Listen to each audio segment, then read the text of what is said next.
समाव दङ बाक्सा जिल्लानि सिङाव थानाय नारेंगुरि हालाम खाथिनि बे आफादगिरि बिथां प्रमद बर' बिथांजों मोगा-मोगि प्रमद बर' बिथांनाव सोंनो नागिरदों बिथाङा दैबाना जानाय हा खुरखानाय बिथां रायजो राजाफोरनि मा खहा जादों मा खहा जायाखै बेखौ जोङो बर' खौरांनि गेजेरजों आदसा सार बे बोसोरफ्रोमबो बे बोरसि दैमानि खुरखानानै बे ओनसोलनि रायजो राजा जोबोद जेंनायाव गोग्लैबाय थायो बिनि सायाव मा फोरमायगोन? बिसेसकय माने गभर्नमेन्टनि पलिसि गैयिनि थाखाय बे जादों। दा बेवहाय जि पइन्टआव जों दङ खाग्राबारि बेवहाय खाथि मोनथाम दै खुरखानाय दङ आरो बेवहाय अखानि दैया ज' जानानै फोथारनिफ्राय फैनानै उल्था खुरखानाय मोनसे जागासिनो दङ आरो बेखौ मेनेज खालामनाया बारा गोब्राब नङामोन, नाथाय बेखौ थि समाव जेबो बेबस्था लायैनि थाखाय दा खुरखानाया जाबाय थादों आरो दैमायाथ' बिराद स्ट्रं, बोरसि दैमा हिसाबै जोबोद स्ट्रं।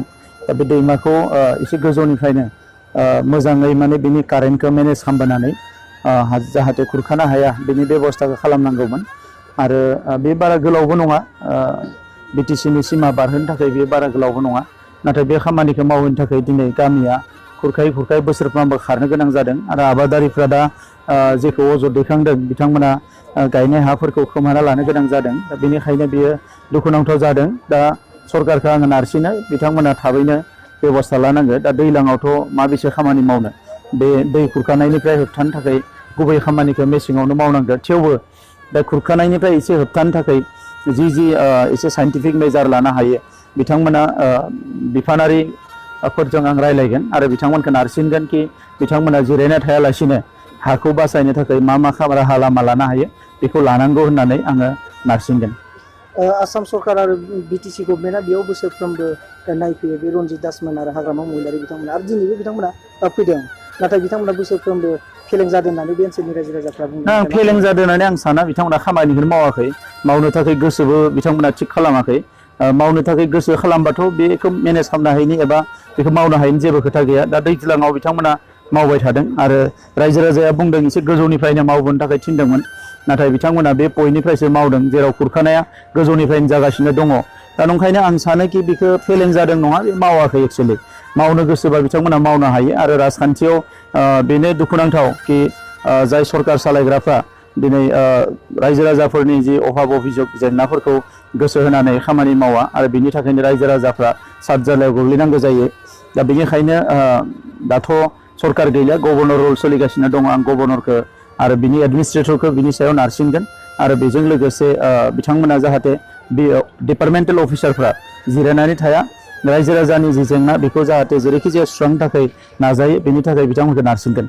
इउपिपिएलआ जुदि सरकाराव फैयोब्ला, पावाराव फैयोब्ला नोंथांमोना बे खुरखानायनि सायाव मा राहा लागोन? बेखौ जोङो मेनेज खालामगोन आरो मेनेज खालामनो हायैनि जेबो खोथा गैया। दिनै वाटार रिसर्स डिपार्टमेन्टआव थाखा फैसा गैया बिदि नङा, थाखा फैसा दङ, नाथाय नांगौ समाव जि जोंनि बिटिसि सरकार बिथांमोना प्लान प्रग्राम प्रजेक्टफोरखौ होयैनि थाखाय आरो इनिसियेटिभखौ लायैनि थाखाय बे खामानिफ्रा गोग्लैनानै दङ।